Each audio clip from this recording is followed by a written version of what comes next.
Ka hor inta aan dowladda Cabbaasiyiintu xukunka la wareegin, wax walba waxay ku bilowdeen kacdoon looga soo horjeedo dowladdii Umayyadeed oo cadaalad darro iyo cunsurinimo dadkii Muslimiinta ahaa kula dhaqantay. Qofkii Carabka ahaa iyo qofkii Cajamka ahaa ayaa Islaamka dhexdiisa kala maqaam laga dhigay. Waxaa kacdoonkaasi ka dhashay mid ka mid ah dowladihii ugu cimriga dheeraa uguna saameynta ballaadhnaa taariikhda Muslimiinta. Waa dowladda Cabbaasiyiinta. 500 oo sannadood in ka badan, dunida gees ilaa gees calankooda ayaa ahaa mid aad looga haybaysto. Inta aan calankooda dunida wada gaadhin, aan dul istaagno marka u horreysa sidee ayay dowladdani xukunka ku timi.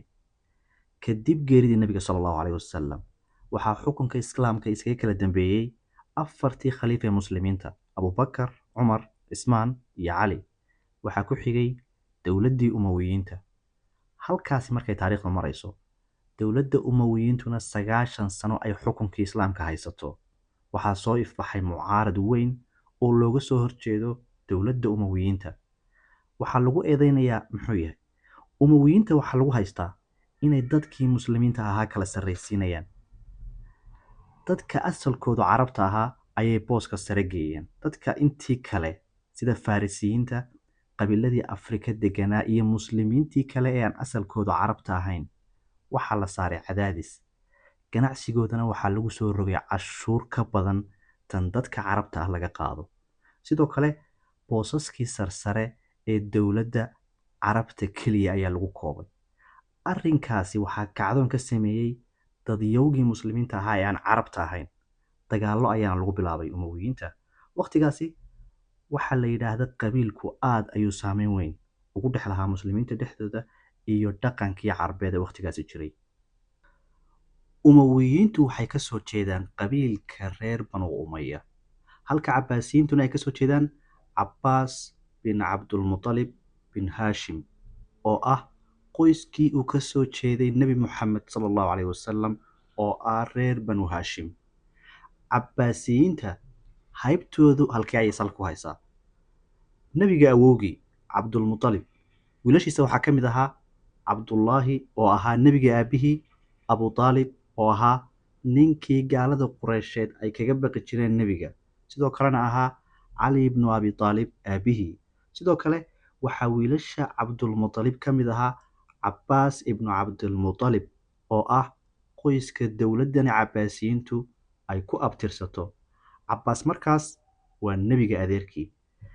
Marka laga yimaado in dowladdii Umayyadeed cunsurinimo lagu eedeynayay, qaar kale oo ka mid ah Muslimiintii ayaa qabay in xukunka Islaamka qabashadiisa ay xaq u leeyihiin keliya qoyska Nebi Muxamed. Sidaas awgeedna waxay qabeen in xukunka laga tuuro Umayyadeed loona dhiibo Cabbaasiyiinta.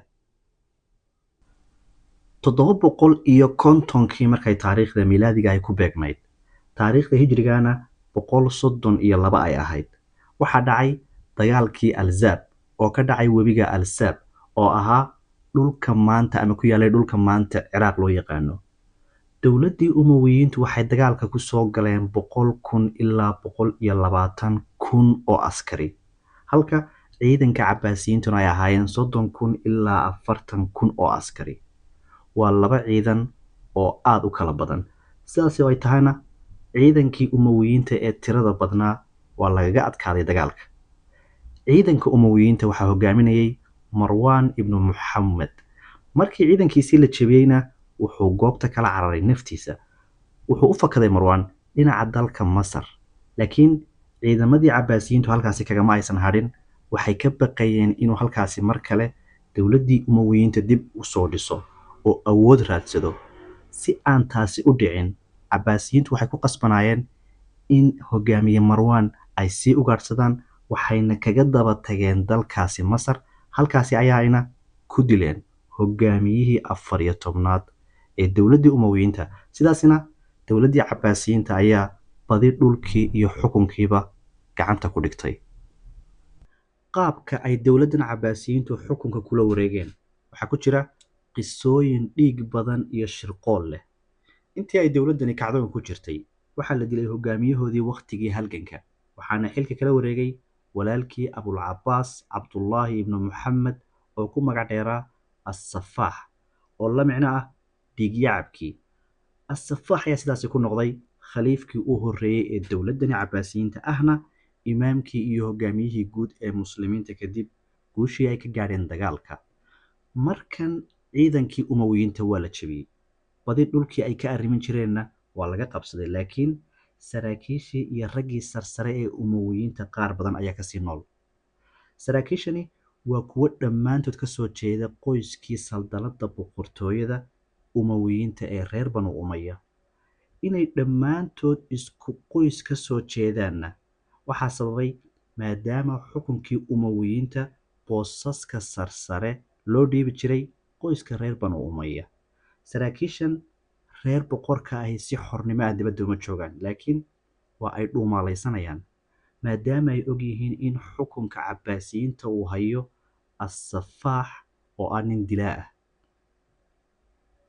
hogaamiyihii cabaasiyiinta ee dhiigdaadinta ku caanbaxay assafaax ayaa saraakiishii dhuumaalaysanaysay ugu baaqay inuu cafiyey, wuxuuna ku casuumay casho sharaf uu cafis ugu fidinayo inay qasrigiisa ku yimaadaan iyaga iyo qoysaskoodaba. saraakiishii dowladdii umawiyiinta iyo qoysaskoodii marka kii u dambeeyey uu hoolkii cashada soo galay ayaa albaabada loo xidhay. assafaax ayaana ciidankiisii ku amray in dhammaantood madaxa laga guro. goobtii ayaa dhammaantood dhegta dhiigga loogu daray. intii dhimatay mooye intii kale iyaga oo cabaadkoodu baxayo oo naftu weli kusii jirto ayaa korkooda waxaa lagu fidiyey kaarbet ama roog weyn oo aad qaali u ah, aadna u qurux badan.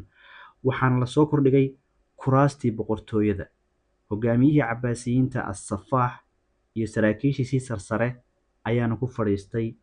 meydkii iyo dhaawiciina waxa ay ku dul cuneen casho iyo cabitaan si heer sare ah loogu sii diyaariyey. iyadoo dhiiggu roogga hoostiisa qulqulayo ayay qosol, sheeko iyo damaashaad meydkii ku dul qabsadeen. intii ay cabaasiyiintu kacdoonka ku jireen, meelihii ay taageerada ugu badan ka helayeen waxaa ka mid ahaa gobolkii khuraasaan oo ahaa dhulka laysku yidhaahdo iiraan, bakistaan, afghanistaan iyo usbakistaan. dhulkaasi waxaa joogay nin farisiya oo lagu magacaabo abu muslim al khuraasaani oo qeyb weyn ka qaatay in cabaasiyiintu ay xukunka qabtaan. dacwaddana halkaasi aada ugu faafiyey waqtigii kacdoonku socday. ninkaasi dhulkan khuraasaan wuxuu ku dhexaystaa taageero iyo ixtiraam badan. ciidanka cabaasiyiintana waxaa ugu badan farisiyiinta oo ah dadkiisa. waqtigan xukunka waxaa haya hogaamiyihii labaad ee cabaasiyiinta abu jacfar al mansuur, laakiin taageerada uu haysto abu muslim al khuraasaani ayaa baqdin gelisay abu jacfar al mansuur. abu jacfar al mansuur isagoo ka baqaya awoodda iyo taageerada uu haysto abu muslim al khuraasaani, niyaddana ku haya inuu maalinuun inqilaabi doono, ayuu shirqool u dhigay abu muslim al khuraasaani. abu jacfar al mansuur ayaa qasrigiisii kuufa ku casuumay abu muslim al khuraasaani. markii uu gudaha qasriga usoo galayna wuxuu ku yidhi, waxaad hoos u dhigtay taageeradii iyo haybaddii dowladda muslimiinta. waxa uuna ciidankiisa ku amray inay abu muslim al khuraasaani madaxa ka jaraan, hilibkiisana cadcad u gooyaan, sidaasina hilibkiisa oo la yaryareeyey ay webiga qayb qayb u raaciyaan si aan loo helin. halkaasi ayaa uuna kaga takhallusay ninkii taageerada u weyn u soo jiiday dowladda cabaasiyiinta waqtigii ay kacdoonka ku wadeen. inay umawiyiinta ka guulaystaanna saameynta ugu badan ku lahaa. dowladdan cabaasiyiinta ugaarsigii raadka umawiyiintu waa uu la sii fogaaday. markan waxay yimaadeen xaruntii dowladdii umawiyiintu fadhiday ee magaalada dimashq ee dalka syriya. waxay qodeen dhammaan qabuurihii ay ku aasnaayeen hogaamiyeyaashii boqortooyada umawiyiinta. meydadkoodii ayaa ayna dibadda usoo saareen, kadibna fagaaraha oo dadku wada joogaan ayay meydadkii ku gubeen, iyagoo shacabka u muujinaya in xukunkii umawiyiintu uu si toosa u dhammaaday, awooddana cabaasiyiinta keliya ay leeyihiin. markii ay qabuuraha dhammaan soo wada fageen meydadkiina dadka hortooda dambas ugu beddeleen, waxaa jiray hal qabri oo aysan cabbaasiyiintu meydka ka soo saarin. Ninkaasi waxaa lagu magacaabi jiray Cumar ibnu Cabdilcasiis, maadaama xukunka Umawiyiinta lagu haystay inay muslimiinta kala sarraysiinayeen. Hogaamiyahan Cumar ibn Cabdilcasiis waxaa lagu xasuustaa waqtigii uu talada hayay inuu ka duwanaa hogaamiyeyaashii kale. Waxaa la sheegaa inuu ahaa nin diinta aad ugu adag, xaqdarradana iska ilaaliya. Dadyowgii muslimiinta ee waqooyiga Afrika iyo dhulka Khuraasaan ku noolaa, waxaa la sheegaa inuu sinaan u muujin jiray intii uu talada hayay. Sidaasi awgeedna, dowladdan Cabbaasiyiintu waxay qabrigiisa u muujiyeen ixtiraam, lamana taaban halkii uu ku aasnaa. Dowladdii Cabbaasiyiintu iyo ciidankoodu waxay sii wadeen ugaadhsigii hadhaadiga saldanadii Umawiyiinta. Waxaa taariikhyahanadu sheegaan inay jireen 3 nin oo walaalo ahaa ama ilmaadeer ahaa oo ahaa kuwii ugu dambeeyey oo ka hadhay boqortooyadii Umawiyiinta. 3daas nin iyagoo fakada ayna baxsanayaan ciidankii Cabbaasiyiintu ayay isku tuureen webiga ugu dheer qaaradda Asia ee Euphrates oo mara wadamada Syria iyo Ciraaq. 3dii nin markii ay webiga isku tuureen waxay bilaabeen inay dabaashaan si ay u fakadaan. Ciidankii Cabbaasiyiinta ayaa bilaabay inay webiga dhinacyadiisa ordaan iyagoo ugu baaqaya in haddii ay webiga ka soo baxaan aan cidina waxyeelayn oo la nabadgelin doono. 3dii nin 2 ka mid ah ayaa hadalkii rumaystay. Markii ay webiga dibadda uga soo baxeenna madaxa ayaa laga jaray, halka ninka 3aad uu dabaashiisii sii watay ilaa uu u gudbay gacanka Siinay, sidaasna uu ugu sii gudbay waqooyiga qaaradda Afrika. Ninkan waxaa lagu magacaabi jiray Cabdiraxmaan. Waa ninka ugu dambeyn gaadhay qaaradda Yurub iyo deegaankii xukunka Islaamku ka jiray ee Andalus oo ah dhulka wadamada Spain iyo Portugal maanta la isku yidhaahdo. Halkaasi markuu tegayna waxa uu asaasay imaaraddii Islaamiga ahayd ee Qurtuba oo jirtay muddo 3 qarni ku dhow. Dowladdani Cabbaasiyiinta dhiig badan oo ay daadiyeen keliya kuma koobnayn taariikhdoodu. Intii ay xukunka Islaamka hayeen waxay gaadheen guulo ilaa maanta dunida Islaamka ku faanto, sharafka iyo xadaaradda muslimiintana lagu asteeyo. Dhinaca dhismaha, xaruntii Cabbaasiyiinta ee magaalada Baqdaad ee dalka Ciraaq waxaa loo dhisay qaab aan hore dunida loogu soo bandhigin. Magaalada Baqdaad oo markii hore ahayd mid dhinac kasta u fidaysa ayaa Cabbaasiyiintu ka dhigeen mid goobo ah ama seerkal ahaan loo nashqadeeyo, waxaana laga dhigay magaalo sida giraanta u wareegsan 4 koone. Hareeraha magaalada waxaa lagu wareejiyey godad qodan oo biyo leh si haddii lasoo weeraro magaalada aan si fudud loogu soo gudbin. Intaa kadib waxay magaalada ku wareejiyeen 2 gidaar oo kala dambeeya. Midka koowaad haddii laga soo gudbo, weli mid kale ayaa magaalada kusii hareeraysan oo ciidamadu dhufays ka dhigan karaan. Gidaaradan magaalada ku wareegsan waxaa loo sameeyey 4 iridood ama albaab oo kala eegaya 4 goobood oo dowladdan Cabbaasiyiinta muhiim u ah. 2 albaab waxay u kala jeedeen magaalooyinka Kuufa iyo Basra oo ah gudaha dalkan Ciraaq, halka 2 albaab ee kale ay u kala jeedeen dhinaca Syria iyo Khuraasaan. Isla magaaladani Baqdaad waxaa laga sameeyey xarun loo bixiyey House of Wisdom ama gurigii xikmadda. Xaruntan waxaa lagu tarjumay buugaagtii afafka Giriigga, Bershiyaanka iyo Hindiga ku qornaa, waxaana loo bedelay afka Carabiga. Sidoo kale xaruntan waxaa lagu samayn jiray cilmi baadhista sayniska, dawooyinka, xisaabaadka iyo falsafadda ama filosofiga.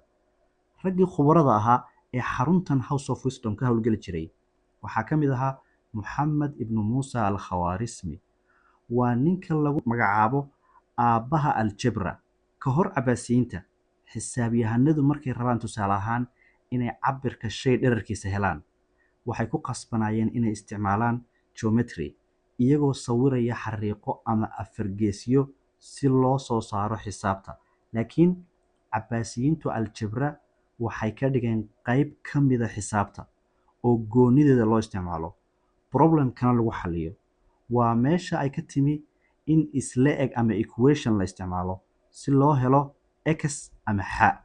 Isla egtaasi ayaana lagu xalinayaa xisaabta halkii markii hore xariiqo la jeexi jiray. Khawaarismi oo ka mid ahaa khubarada gurigan xikmadda ee Baqdaad waa ninka aqoontiisa xisaabeed lagu sharfay magaca algorithm-ka oo ah magaciisii khawaarism oo laatiin laga dhigay. Algorithm-ku waa xisaab ama waa nidaam aan sinaba nolosha qaybaheeda kala duwan looga maarmin. Waa xisaabta problemyada nooc walba ay yihiin lagu xaliyo. Mobilka ama computerkaan isticmaalina xataa haddii programkiisa markii la qorayey aan lagu darin ama loo samayn qaab algorithm ah, aan loo qorin, wax shaqo ah ma uusan qaban karin. Isticmaalka xisaabta basiga ah sida 1, 2, 3 ilaa 10 iyo sidoo kale isticmaalka eberka ama zero-ga waxaa markii ugu horreysay ikhtiraacay xisaabyahano Hindi ah. Laakiin Khawaarismi intii uu joogay xarunta xikmadda ee magaalada Baghdad ayuu buugaagtii Hindiga ku qornaa tarjumay, wuxuuna qoray buug markii ugu horreysay sharaxaya xisaabta 1, 2, 3, 4 ilaa eber, sida laysugu daro, loo kala jaro, laysugu dhufto iyadoo ah step by step.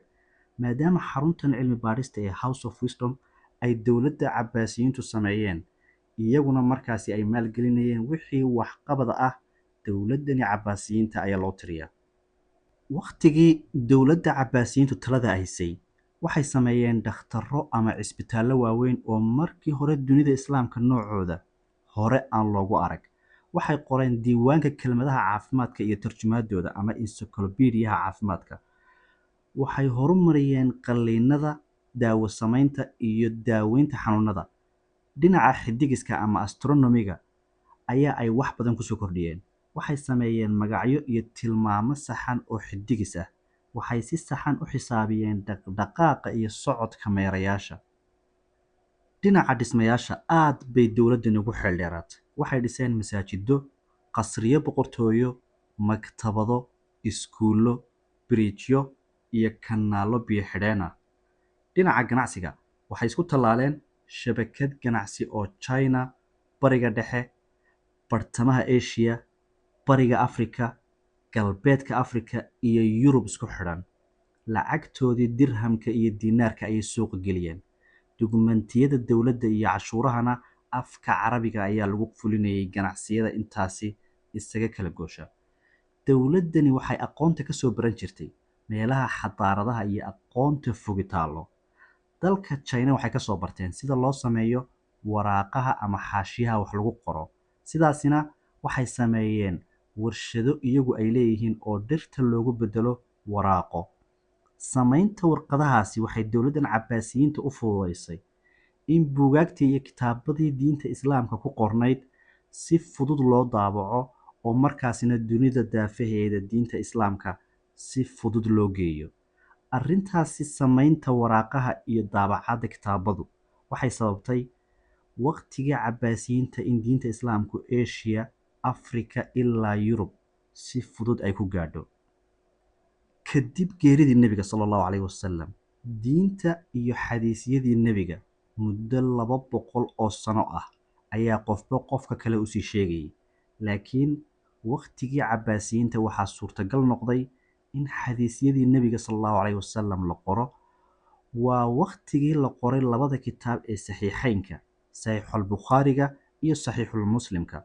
Labadaasi kitaab waxaa loogu magac daray labadii qoraa waa Imaam Muxamed bin Ismaaciil al-Bukhaari oo ka soo jeeday deegaanka Khuraasaan, gaar ahaan halka maanta lagu magacaabo Uzbekistan, iyo Imaam Muslim binulxajaaj oo isaguna sidoo kale ka soo jeeda deegaankaasi Khuraasaan, gaar ahaan halka maanta Iiraan loo yaqaano.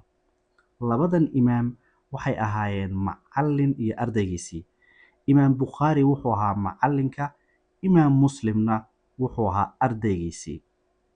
Labadan imaam inay xadiisyadii Nebiga soo ururiyeen waxay geliyeen juhdi weyn. Imaam Bukhaari wuxuu 16 sano dhex socdaalayay ama ku dhex safrayay Bariga Dhexe. Dadkaasi wuxuu ku xulanayay inay yihiin dad run sheega. Wuxuu ururiyey 600,000 oo riwaayadood sida la wariyo. Laakiin markii uu kala hufay dadkii uu riwaayadaha ka soo wariyeyna taariikhdooda iyo daacadnimadooda soo kala xaqiijiyey, 600,000 ee riwaayadood wuxuu ku soo koobay 7,000 iyo dhowr boqol oo xadiis oo isugu jira kuwo hal mar lasoo qaatay iyo kuwo lagu soo celceliyey kitaabka siyaabo kala duwanna dad looga soo wariyey. Waxaana ku qoray kitaabka caanka ah ee saxiixulbukhaariga. Imaamu Muslim oo ahaa ardaygii Imaam Bukhaari, isagoo raadkii macallinkiisa raacaya, wuxuu darsay 300,000 oo riwaayadood, wuxuuna kitaabkiisa Saxiixulmuslimka kusoo koobay 7,000 iyo sidoo kale dhowr boqol oo xadiis, oo isugu jira kuwo hal mar lasoo qaatay iyo kuwo lagu soo celceliyey kitaabka siyaabo kala duwanna dad looga soo wariyey, oo ah kuwii loogu kalsoonida badnaa dhanka xaqiijintana la soo hubiyey. Kadib geeridii Nebiga sallallahu calayhi wasallam waxaa xigay xukunkii 4tii khaliif. Intaas kadib waxaa xukunka Islaamka 89 sano hayay dowladdii Umayyadeed. 750 taariikhda miilaadiga markay ahayd, hijrigana 132, waxaa xukunkii qabtay dowladdan Cabbaasiyiinta, waxayna talada hayeen ilaa 1258 taariikhda miilaadiga ah, tan hijrigana 656. waxay xukunka hayeen 508 sannadood, waxaanay noqdeen dowladdan Cabbaasiyiintu mid ka mida dowladihii taariikhda Islaamka iyo taariikhda dunida oo dhan ugu waqtiga dheeraa. Haddii aad ilaa halkan la soo gaadhay, muuqaalka like ka ilaawin, sidoo kale janaalkeena soo raac si aad qeybaha dambe ee taariikhda u hesho. Nabadgelyo.